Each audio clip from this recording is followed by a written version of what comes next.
Welcome to our official YouTube channel of Hasmukh Goswami College of Engineering. I am Professor Nilesh Parekh from Mechanical Engineering Department. Students, today we have discussed the topic what is Carnot vapor cycle in engineering thermodynamics subject. I already discussed what is the Rankine cycle in my previous lecture. So today we discuss what is the Carnot vapor cycle. The Carnot vapor cycle is an ideal cycle for vapor power plant, and however the Carnot cycle is not a suitable model for a power cycle as there are so many practical difficulties are associated with it. So today we discuss what is the Carnot vapor cycle, and the Carnot cycle is the most efficient cycle operating between the two specified temperature limit. The Carnot cycle basically इसके अंदर हम लोग 4 component consider करते हैं. The first is the boiler, second portion is the turbine, third is the condenser and fourth is the compressor. अगर हम लोग Carnot vapour cycle का स्केमेटिक डायग्राम देखें तो अगर हम लोग देखें तो 2 साइकिल है जो आइसोथर्मली, जिसके अंदर हम लोग आइसोथर्मल प्रोसेस कंसिडर करेंगे, means 2 isothermal process and 2 isentropic process. Isentropic process, तो इसको हम लोग थोड़ा डिस्कस करते हैं कि ये किस तरीके से वर्क करती है. तो 2 आइसोथर्मल प्रोसेस हम लोग इसके अंदर कंसिडर करते हैं और 2 आइसेंट्रोपिक प्रोसेस को हम लोग कंसिडर करते हैं. अगर हम लोग प्रोसेस को सबसे पहले हर एक प्रोसेस को हम लोग यहाँ पे रिप्रेजेंट करते हैं. This is the process for, यानी कि यहाँ पे for, this is the 1, this is the second and this is the third. तो ये 4 प्रोसेस हम लोग स्टडी करते हैं.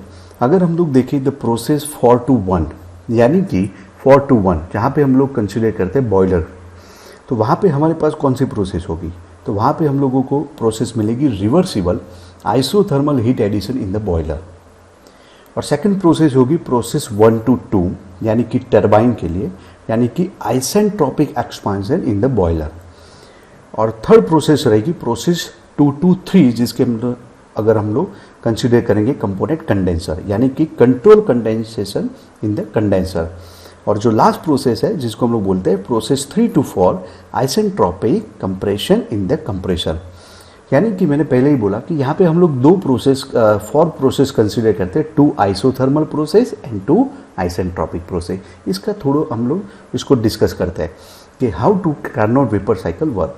अगर हम लोग बॉयलर कंपोनेंट की बात करें, यानी कि ये जो 4 to 1 प्रोसेस है, यानी कि Carnot vapour cycle, we discuss the Carnot vapour cycle in this lecture with PV and TS diagram. ये जैसे ही हम लोग जैसे ये प्रोसेस हम लोग स्टडी करेंगे उसी हिसाब से हम लोग यहाँ पे पीवी और टीएस डायग्राम को ड्रॉ करेंगे.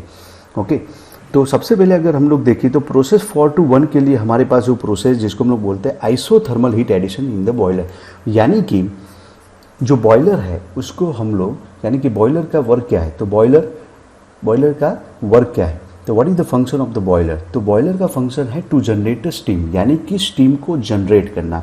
तो यहाँ पे जो स्टीम कैसे जनरेट होगी, तो यहाँ पे हम लोग क्या करते हैं, बॉयलर के अंदर हीट को सप्लाई करते हैं इनटू द बॉयलर, यानी कि जो हीट सप्लाई करते हैं हम लोग बॉयलर के अंदर, जिसको हम लोग रिप्रेजेंट करते हैं QS.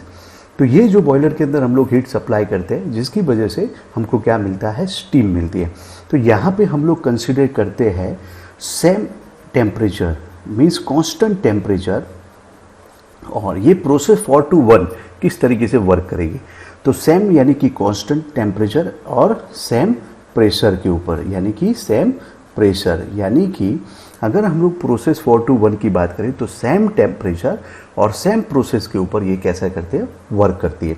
तो ये जो 4 to 1 प्रोसेस है जिसको हम लोग क्या बोलते हैं, reversible high isothermal heat addition in the boiler.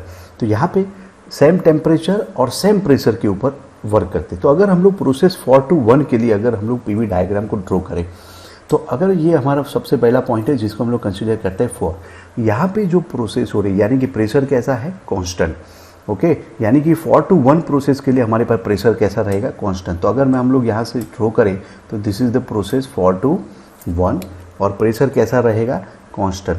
अगर हम लोग इसकी बात करें तो this is the P1 is equal to P4, यानी कि प्रेशर कैसा है, कांस्टेंट। ये बात हुई प्रोसेस 4 to 1 की। अब हम लोग सेकेंड प्रोसेस, यानी कि यहाँ पे जो कांस्टेंट टेम्परेचर और कांस्टेंट प्रेशर के अंदर जो आइसोथर्मल प्रोसेस हो रही है, तो वहाँ से जो स्टीम जनरेट हुई वो स्टीम यहाँ से कहाँ जाएगी, टरबाइन के अंदर। ओके, तो टरबाइन के अंदर जो हीट जाती है ऑलरेडी वो हाई प्रेशर के अंदर रहती है और यहाँ पे टेम्परेचर भी अवेलेबल, टेम्परेचर भी है। तो जो हाई प्रेशर से जो टरबाइन के अंदर जो हम लोग स्टीम को पास करते हैं इनटू द टरबाइन, ओके, तो टरबाइन से यहाँ पे जो हमको क्या मिलेगा, वर्क मिलेगा। क्या मिलेगा, वर्क मिलेगा। यहाँ पे जो वर्क मिलता है वो हमारे पास कैसा रहता है, पॉजिटिव वर्क। क्यों, तो work done by the system, यानी कि सिस्टम हमको क्या कर रहा है, वर्क दे रहा है। यानी कि टरबाइन रोटेट होने से, यानी कि जो हाई प्रेशर जो स्टीम है, यहाँ से जो भी प्रेशर के ऊपर जो प्रेशर हाई प्रेशर स्टीम जो जनरेट हो रही है, जो हाई प्रेशर स्टीम है वो कहाँ पे जा रही है, टरबाइन के अंदर। जो टरबाइन के ऊपर से जो थ्रो करने से टरबाइन क्या होगा, रोटेट होगा, यहाँ पे जनरेटर अटैच होगा, वहाँ पे हमको क्या मिलेगा, वर्क मिलेगा। तो टरबाइन के अंदर हमारे पास क्या मिलेगा, वर्क मिलेगा।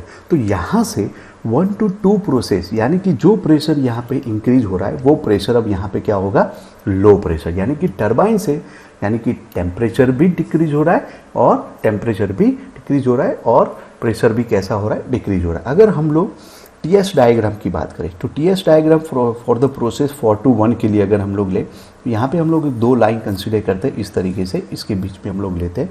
तो यहाँ पे अगर हम लोग process, this is the process for the temperature और दिस इज द 1। क्यों, बिकॉज यहाँ पे टेम्परेचर हमारे पास T1 is equal to T4 क्या है, कॉन्स्टेंट टेम्परेचर प्रोसेस 4 to 1 के लिए हमारा। ओके, अगर हम लोग एंट्रोपी की बात करें तो एंट्रोपी टरबाइन के अंदर हमारे पास जो प्रोसेस है जिसको हम लोग क्या बोलते हैं, आइसेंट्रोपिक एक्सपांशन। यहाँ पे क्या हो रहा है, आइसेंट्रोपिक एक्सपांशन। आइसेंट्रोपिक एक्सपांशन का मीनिंग क्या है कि no any heat interaction between the system and surrounding, यानी कि सिस्टम और सराउंडिंग के बीच में किसी भी प्रकार की हीट को हम लोग इंटरेक्ट नहीं होने देते। ओके, यानी कि ना हीट सिस्टम से बाहर जाती है और ना सराउंडिंग से सिस्टम के अंदर आएगी, यानी कि दिस इज द आइसेंट्रोपिक। यानी कि ये जो प्रोसेस हो रही है जिसको हम लोग क्या बोलते हैं, आइसेंट्रोपिक एक्सपांशन। यानी कि ये जो पोर्शन जो वर्क कर रहा है सेम एंट्रोपी पे वर्क कर रहा है 1 to 2, तो वो जो एंट्रोपी क्या रहेगी, सेम एंट्रोपी रहेगी।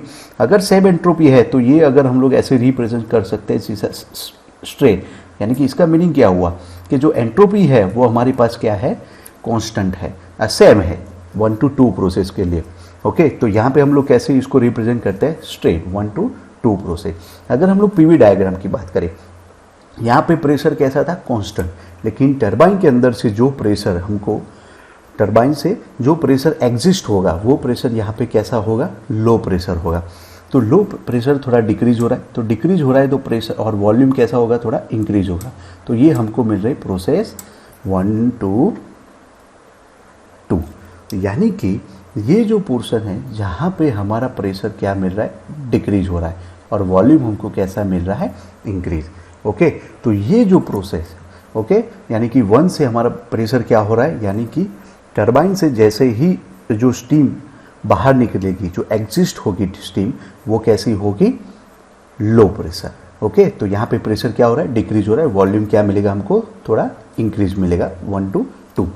ये बात हुई 1 to 2 प्रोसेस। नाउ अब ये जो लो प्रेशर स्टीम है, वापस जो लो प्रेशर स्टीम है यानी कि कंडेंसर, कंडेंसर का वर्क क्या है, तो कंडेंसर टू कंडेंस्ड स्टीम, यानी कि स्टीम को लिक्विड फॉर्म के अंदर क्या करता है, कन्वर्ट करता है। यानी कि कंडेंसर क्या करता है, जो वेपर है, जो स्टीम है, उसको लिक्विड फॉर्म के अंदर क्या करेगा, कन्वर्ट करेगा। मीन्स रिजेक्ट हीट, यानी कि हीट को क्या करेगा, रिजेक्ट करेगा। ओके, तो यहाँ पे भी ये जो प्रोसेस है ये भी क्या है, यहाँ पे जो प्रोसेस हो रही है जिसको हम लोग बोलते हैं आइसोथर्मल कंप्रेशन, यानी कि हीट रिजेक्ट हो रही है। यानी कि प्रेशर, यहाँ पे भी हमारे पास प्रेशर कैसा रहेगा, कांस्टेंट प्रेशर। ये जो वर्क करेगी प्रोसेस 2 to 3, ये भी हमारे पास क्या है, कांस्टेंट प्रेशर, और टेम्परेचर भी हमारे पास क्या रहेगा, सेम टेम्परेचर। अगर हम लोग ये बात करते हैं कांस्टेंट प्रेशर, तो यहाँ पे जो 2 to 3 प्रोसेस है, यानी कि कंडेंसर का काम क्या है, टू कंडेंस द स्टीम, यानी कि जो लो प्रेशर स्टीम है ओके उसको लिक्विड फॉर्म के अंदर क्या करता है, कन्वर्ट। कि कंडेंसर का काम क्या है, टू कंडेंस द स्टीम, यानी कि स्टीम को क्या करेगा, वाटर फॉर्म के अंदर कन्वर्ट करेगा। यहाँ पे हमारे पास क्या है, कांस्टेंट प्रेशर और सेम टेम्परेचर पे। तो अगर हम लोग प्रोसेस 2 to 3 की बात करें तो दिस इज प्रोसेस 2 to 3, जिसको हम लोग क्या बोलते हैं, आइसोथर्मल कंप्रेशन। प्रोसेस 4 to 1 को हम लोग क्या बोलेंगे, आइसोथर्मल एक्सपांशन। और यहाँ पे 2 to 3 पे same pressure same temperature. Okay क्या हो रहा है, this is the isothermal compression. क्या हो रहा है, ये जो प्रोसेस 4 to 1 है वो क्या है, आइसोथर्मल एक्सपांशन, और 2 to 3 क्या हो रहा है, आइसोथर्मल कंप्रेशन। तो ये जो प्रोसेस है यहाँ पे हमारे पास प्रेशर वापस क्या मिल रहा है, कांस्टेंट प्रेशर, तो P2 is equal to P3। This is process 2 to 3। अगर हम लोग एंट्रोपी की बात करें तो यहाँ पे अगर हम लोग TS डायग्राम की बात करें तो यहाँ पे हमारे पास क्या है, वापस रिपीट सेम टेम्परेचर। तो अगर हम लोग 2 to 3 प्रोसेस की बात करें तो सेम टेम्परेचर, तो now repeat 2 to 3, 2 to 3, this is the same temperature, यानी कि ये जो पोर्शन है जिसको हम लोग हायर टेम्परेचर पे, और this is the TI। Okay यानी कि टेम्परेचर प्रेशर और टेम्परेचर क्या हो रहा है, डिक्रीज हो रहा है। कब हो रहा है, जब टरबाइन से एग्जिस्ट हो रहा है तब। तो this is the process 2 to 3। अब बात करते हैं कंडेंसर टू कंप्रेसर। अगर प्रोसेस 3 to 4 जिसको हम लोग बोलते हैं isentropic compression in the compressor. Okay तो जो टरबाइन के अंदर जो वर्क हो रहा है उसका ऑपोजिट वर्क हमको क्या मिलेगा यहाँ पे, यानी कि यहाँ पे जो पॉजिटिव वर्क मिल रहा है वो वर्क यहाँ पे कैसा मिलेगा, नेगेटिव वर्क। ओके तो ये जो प्रोसेस हो रही है जिसको हम लोग बोलते हैं isentropic compression in the compressor.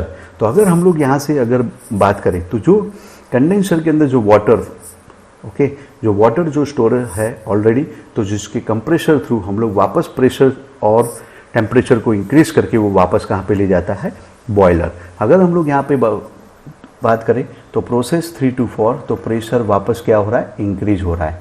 Pressure क्या हो रहा है, इंक्रीज हो रहा है, यानी कि प्रेशर यहाँ पे क्या होगा, इंक्रीज होगा। ओके अगर हम लोग प्रोसेस वॉल्यूम की बात करें तो this is the volume V4, this is the volume V1, this is the volume V2 and this is the volume V3।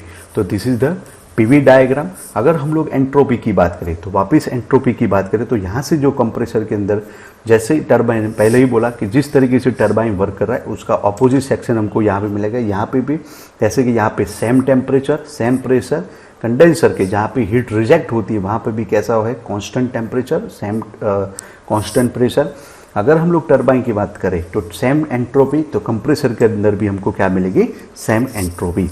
तो सेम एंट्रोपी है इसलिए ये प्रोसेस यहाँ से हम लोग स्ट्रेट ड्रॉ करेंगे, this is the same entropy.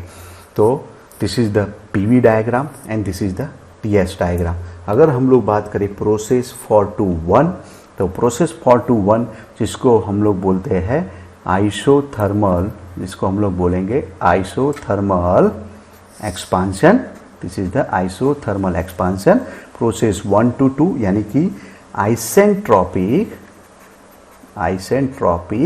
Expansion.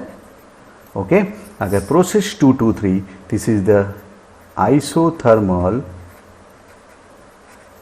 Compression, this is the isothermal compression. और प्रोसेस 3 to 4 जिसको हम लोग बोलेंगे isentropic compression. This is the Carnot vapor cycle with PV diagram and TS diagram. अगर हम लोग बात करें तो 4 प्रोसेस के अंदर अगर हम लोग वर्क करते हैं इसी प्रोसेस 4 to 1 और जिसको हम लोग बोलते हैं आइसोथर्मल एक्सपांशन, यानी कि सेम टेम्परेचर सेम प्रेशर के अंदर जो स्टीम है, जो स्टीम जनरेट होगी वो कहाँ पे जाएगी, टरबाइन पे हायर प्रेशर में। तो टरबाइन से जैसे ही स्टीम लीव होगी वो कैसी होगी, low pressure low temperature. Okay तो जैसे ही एग्जिट यहाँ से हमको क्या मिलेगा, पॉजिटिव वर्क, जिसको हम लोग जिस प्रोसेस को हम लोग यहाँ पे ये प्रोसेस को हम लोग और एक सेक्शन भी बोल सकते हैं जिसको हम लोग